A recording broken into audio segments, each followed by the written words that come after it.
Hi hello नमस्कार. लागोपाठ सण आल्यामुळे खूपच कामं वाढलीत. एक्स्ट्राची कामं करावी लागतात आणि कामं काही संपत नाही. हे बघा, दुपारी मी भाजी आणलेली ती आत्ता साफ करते आणि माझे मिस्टर गेलेत पुण्याला. आम्ही तिघंच जण आहोत. मुलं बोलली मम्मी आज ना समोसे बनव.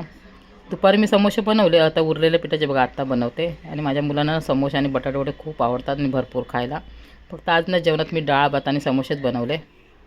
आणि आत्ता आम्ही ना जेवायला बसतोय. आज मी ना भाजी चपाती बनवली नाही. मुलांना माझ्या ना चपात्याच जास्त आवडतात, म्हणजे भात कमी खातात. पण समोसे होते म्हणून त्यांनी आज चपाती मागितली नाही.